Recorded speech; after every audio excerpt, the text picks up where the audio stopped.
Let's move on to our next one, which you are higher than I am on, and that's DJ Moore. And I want to hear why you're so high on him, and I'll let you know my thoughts afterwards.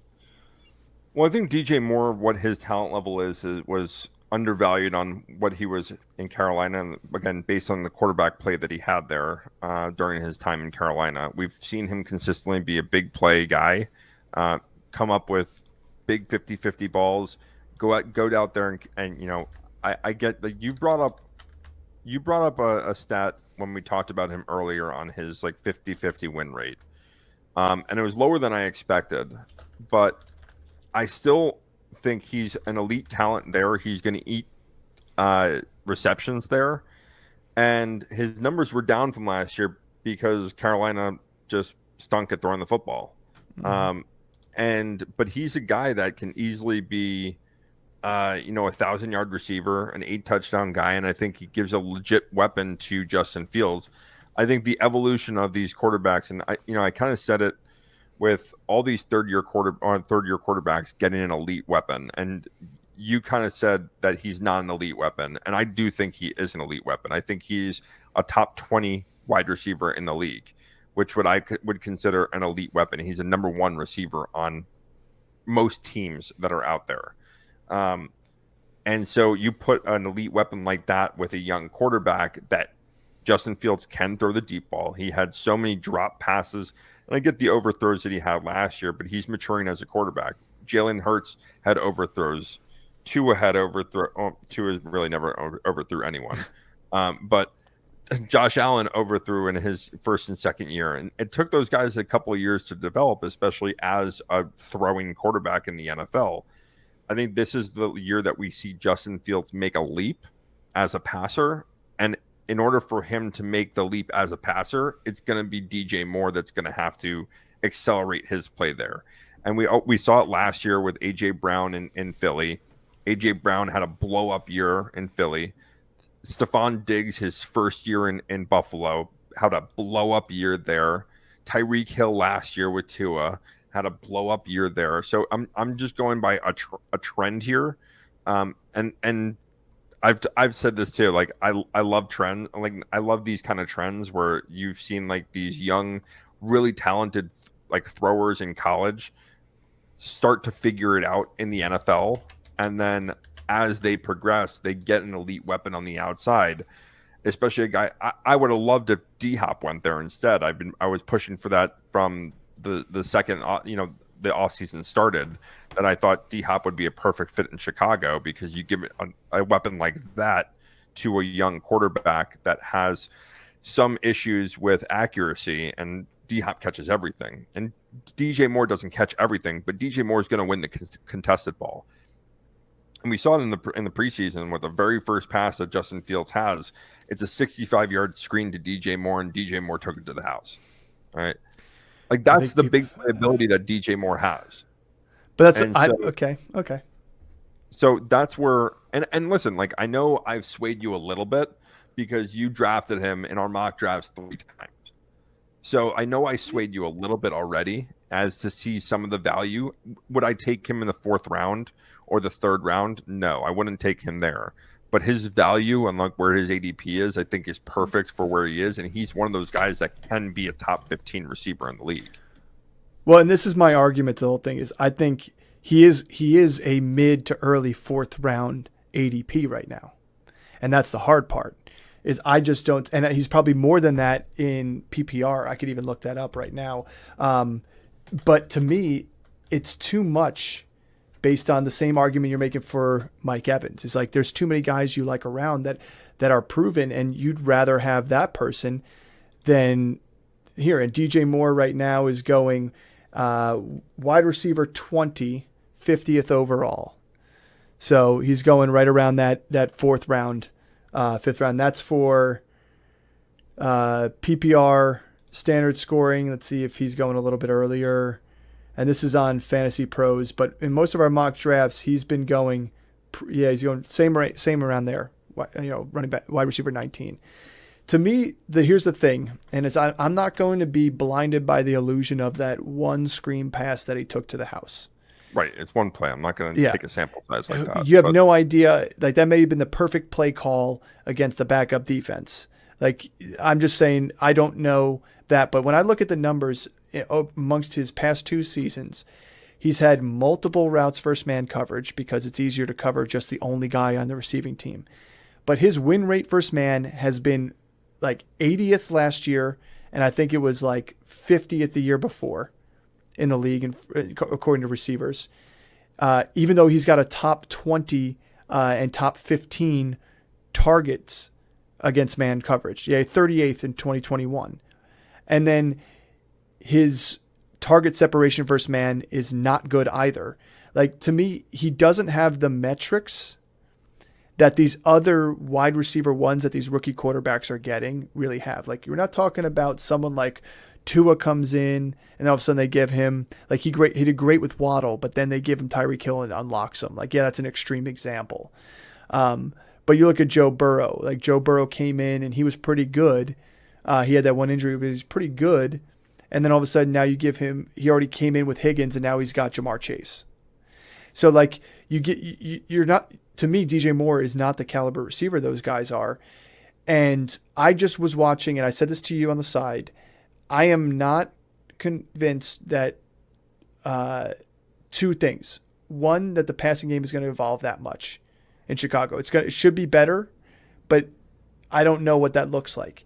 And I also am not convinced on the rushing side of Justin Fields. And this is not a Justin Fields talk. I'm not as high of him as other people are. But in terms of passing wise, for Justin Fields, you and I talked about this the other day. If you had watched preseason like we were watching preseason, look at him amongst any other rookie quarterback, any other veteran quarterback when he has in the pocket. He's the only guy standing there flat-footed. The only guy stationary. He reminds me of the throwing mechanics of who? Arm-wise, not the same, but in terms of his lower body, who threw the ball like that? Cam Newton. Cam Newton in the pocket, stationary. Hey, look at DJ Moore's numbers with Cam Newton. Yeah. What was his finish? He had his best numbers with Cam Newton. He was 14th in fantasy points per game 1 year. He has never been above 23rd after that. He was 49th as a rookie, but that was his rookie season. Then his big blow-up sophomore season, he had 1,500 air yards, only 1,175 yards. Again, 13.5 yards per reception. That was his second lowest of his career that year, too. I mean, they had Sam Darnold and P.J. Walker throwing the football. When? In what year? 2019? No. No, in 2020 or 2021 and 2022. Yeah, 2021 like, he had the most. Yeah, but 2021 he had the most receptions in a single season that he's ever had in his career. 93. Yeah, again, he was the only person there. Like I'll say, like his receptions is down from where you'd want a guy like that, or where you'd want to take a guy there. But he was number 4 last year in deep targets for a team that really couldn't throw the ball deep. Again, his numbers didn't reflect those, the amount of deep routes that he ran. But he's number 4 amongst all wide receivers in deep routes. If Justin Fields is going to throw the ball deep, and he's going to have to throw the ball deep, then he's going to have to throw the ball to DJ Moore, Claypool, Mooney. But that's, you just said it, Mooney. That's the deep guy. Mooney was lost for the majority of the season last year. The deep routes had to go to somebody, and he was the only guy there last year. So now there's a couple more targets, targets to go to other mouths to feed. Yeah, he was number 4 in deep targets, but he was 40th in red zone targets. Yeah, that was brutal. And guess what? But his ADOT also on top of that was not even a top. It was 19th. It wasn't even top 15 for somebody who had the most air yard share, 48% of air yard share on his team. Your ADOT was that low. Right. Like, I don't see that. Listen, this team. There are flaws in DJ Moore. Like, this is not a guy I think I'm in love with. I think his ceiling is going to be more of that 15 or 16 finish. But I think he can have. I think he has that potential. Again, I think if I'm drafting him in the 4th round, I'd probably go that's probably where I'm going to be taking. Like, I would like to take a tight end, or I'd like to take a quarterback, a high-end quarterback. Yeah, he went before Kyle Pitts. He went before Darren Waller in these mock drafts. He went around. He went after Terry McLaurin, Christian Watson, and D-Hop and Drake London. Those are the ones right before him early in the fourth. Same round. Would you take him or Drake London? See, that's tough. Like, I don't trust those quarterbacks. Like, here's what I would do. I would fade on both those guys, and I'd go grab Tyler Lockett, Hollywood Brown, Christian Kirk, Mike Williams, Mike Evans. I'd grab one of those guys a round or two later. Right, and that's what for the same numbers, if not better, opportunity. Like that. That's the only thing I think about that.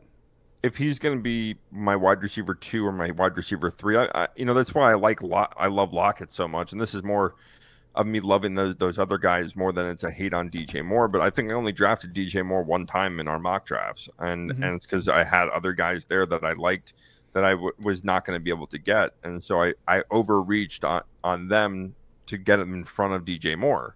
Yeah. And because I'm drafting a wide receiver, DJ Moore I don't want as my wide receiver 1 or 2. DJ Moore, and that's why I drafted him in our league. Is I went McCaffrey, Devonta Smith, Keenan Allen, DJ Moore. And I was happy to take a chance on DJ Moore because, if he did, I'm not saying he's a bust candidate for me. I'm just not drafting him, and I'm not convinced that this guy is going to all of a sudden turn a corner because he goes to a new team with a new quarterback. It's not like he has Kyler Murray, who is a fantastic passer, where D-Hop goes there.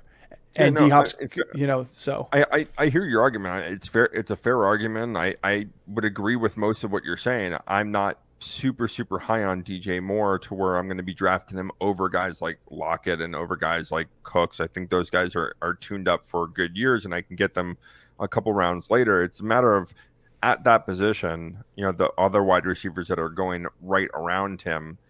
I'd probably go in, like, that's not my draft strategy, is not to go and get a wide receiver in the 4th round. I'm either going to stack up high or I'm going to take a couple rounds off. Like, I think the value on quarterback, tight end, and running back is much, much better than the 4th round receivers and the 5th round receivers.